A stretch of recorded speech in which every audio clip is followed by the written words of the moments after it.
తెలియని పరిస్థితిలో వాళ్ళు ఇలాంటి ఆంధ్రజ్యోతి పేపర్ లో మొన్ననే సచివాలయాన్ని తాకట్టు పెట్టారు జగన్మోహన్ రెడ్డి అనే వ్యక్తి అన్ని తాకట్టు పెడుతున్నారని అబద్ధ వార్తలు ప్రచారం చేయడం.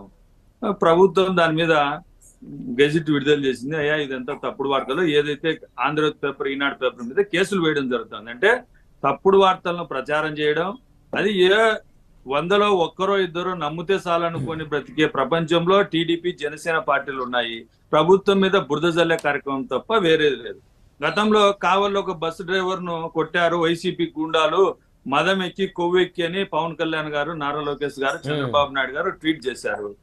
పోలీసులు ఆ కేసును ఛేదిస్తే తెలుగుదేశం పార్టీ గుండాలు, జనసేన గుండాలు, బీజేపీ గుండాలు దాంట్లో ఉన్నారు.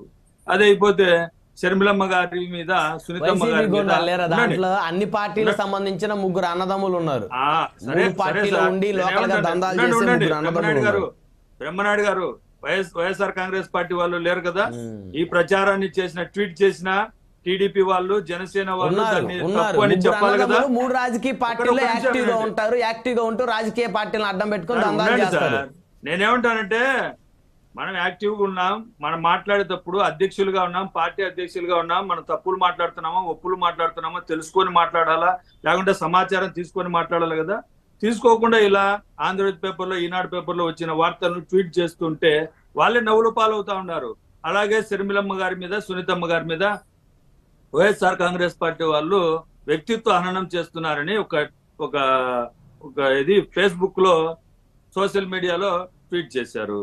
దాని మీద కేసు పెడితే వాళ్ళు కేసు పెట్టలే, మేము మా యొక్క ఎవరి పేరు మీద అయితే వర్రా రవీందర్ అనే వ్యక్తి పేరు మీద ఏదైతే చేశారో దాని మీద కేసు పెడితే దాంట్లో టీడీపీ, ఐటీడీపీ వాళ్ళు దొరికారు. వాళ్ళ మీద కేసు పెడితే షర్మిలమ్మ గారు, సునీతమ్మ గారు మా వాళ్ళే కాబట్టి మమ్మల్ని తిట్టినా మాకేం అభ్యంతరం లేదు, మేము వైఎస్ఆర్ కాంగ్రెస్ పార్టీకి మాత్రమే ప్రశ్నిస్తామని చెప్తా ఉన్నారు. ఇలాంటి ఫేక్ ప్రచారాలు చేసుకుంటూ బతుకుతున్నటువంటి టీడీపీ, జనసేన పార్టీలకు ప్రజలు బుద్ధి చెప్తారు. ఎందుకనంటే ఇందాక మీరు ప్రశాంత్ కిషోర్ సర్వే గురించి చెప్పారు. ప్రశాంత్ కిషోర్ సర్వే చెప్తూ ఏం చెప్పాడు? అయ్యా ఉద్యోగాలు రావాలా, ఉద్యోగాలు లేకుంటే ఏ విధంగా ఓట్లేస్తారు అన్నారు. ఉద్యోగాల గురించి ఆయన చెప్పాల్సింది ఆంధ్రప్రదేశ్ లో జరిగిన అభివృద్ధి గురించి అతనికి తెలుసా తెలియదా, ఏ విధంగా మాట్లాడుతున్నది ప్రజలు నిర్ణయిస్తారు. ఎందుకనంటే ఇంటికి ఒక ఉద్యోగం ఇస్తానని చంద్రబాబు నాయుడు గారు, పవన్ కళ్యాణ్ గారు 2014లో కాలికి బల్పం కట్టి ఈ ఆంధ్రప్రదేశ్ రాష్ట్రం అంతా తిరిగి గెలిపించుకున్నారు. గెలిపించుకున్న తర్వాత ఇంటికి ఒక ఉద్యోగం ఇస్తానని 34,000 ఉద్యోగాలు ఇస్తే ఈరోజు జగన్మోహన్ రెడ్డి గారు 2,17,000 ప్రభుత్వ ఉద్యోగాలు ఇస్తే ఉద్యోగాలు ఇవ్వలేదని వీళ్ళు చెప్తా ఉన్నారు. గ్రామ సచివాలయం మళ్ళీ దాన్ని ఏమంటారు, మేము గ్రామ సచివాలయాలు అంటే వాలంటీర్లని అబద్ధ ప్రచారాలు చేయడం. వాలంటీర్లు కాకుండానే 2,17,000 ప్రభుత్వ ఉద్యోగాలు ఇవ్వడం జరిగిందని నేను చెప్తా ఉన్నా. ఎక్కడెక్కడ ఇచ్చాము, ఏమేమి ఇచ్చాము అన్ని సవివరంగా పూర్తి చేస్తా. ఏది మరి చంద్రబాబు నాయుడు గారి యొక్క అనుభవం కావాలని ఈరోజు పవన్ కళ్యాణ్ గారు మాట్లాడుతున్నారు. గతంలో 2014 నుంచి 2019 వరకు అదే ప్రభుత్వం అవినీతి చేసింది, అభివృద్ధి చేయలేదు. అవసరమైతే సైకిల్ ఎక్కించుకుంటాడు, అవసరమైతే సైకిల్ దించేస్తాడు, దొంగల ముఠా నాయకుడు చంద్రబాబు నాయుడు గారు అన్న పవన్ కళ్యాణ్. ఆ తర్వాత అదే ఎలక్షన్లలోనే ప్రతిపక్షంలో ఉన్న జగన్మోహన్ రెడ్డి గారిని ఈ రాష్ట్రానికి సీఎం కానీయనని పకోడీ కబుర్లని చెప్పాడు కదా, శాసనాలు చేశాడు కదా. మరి శాసనాలు చేసిన పవన్ కళ్యాణ్ ఎక్కడ కూర్చోబెట్టారు? అదే అభివృద్ధి చేశాను, నేను అభివృద్ధి ప్రదాతనని చెప్పుకున్న చంద్రబాబు నాయుడు గారు ఎక్కడ కూర్చోబెట్టారు? మేము గర్వంగా చెప్తా ఉన్నాం, 2019 నుంచి 2024 వరకు ఎవరు ఎన్ని చెప్పినా మా ముఖ్యమంత్రి జగన్మోహన్ రెడ్డి గారు చేసిన అభివృద్ధిని చూసే ఓటేమని అడుగుతా ఉన్నాం. వీళ్ళు అంటుంటారు కదా, గతంలో ఎప్పుడు కూడా పవన్ కళ్యాణ్ గారు ఏదో ఒక సభలో ఏదో సంవత్సరానికి ఒక 2 సార్లు 3 సార్లు వచ్చి మాట్లాడుతూ ఉంటాడు. మహిళలను కిడ్నాప్ చేశారు, మహిళలను హ్యూమన్ ట్రాఫికింగ్ చేశారని వాలంటీర్ల మీద అవాకులు చెవాకులు పేలారు.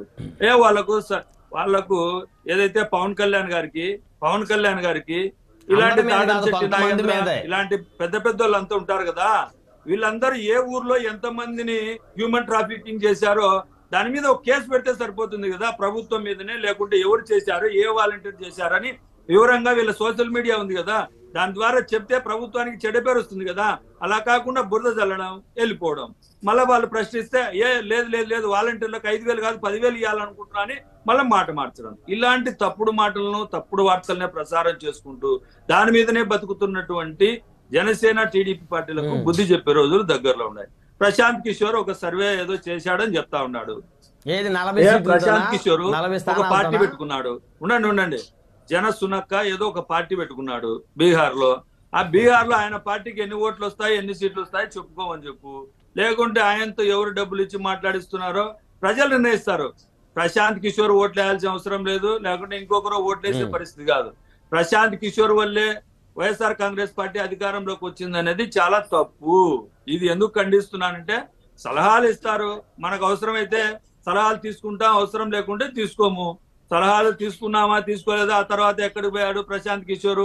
ప్రశాంత్ కిషోర్ ఒక ఇంటర్వ్యూలో చంద్రబాబు నాయుడు గారి గురించి మాట్లాడుతూ, నన్ను చాలా భంగపోతే ఒక కామన్ ఫ్రెండ్ ద్వారా రండి రండి రండి అని భంగపోతే ఒక ఇంటికి వెళ్ళాను, ఆయనకు ముఖం మీదనే చెప్పేసి వచ్చాను, నీకు నేను పని చేయట్లేదు, నేను సర్వేలు లేకుంటే ఇలాంటివి చేయడం లేదని ఆయనే చెప్పాడు.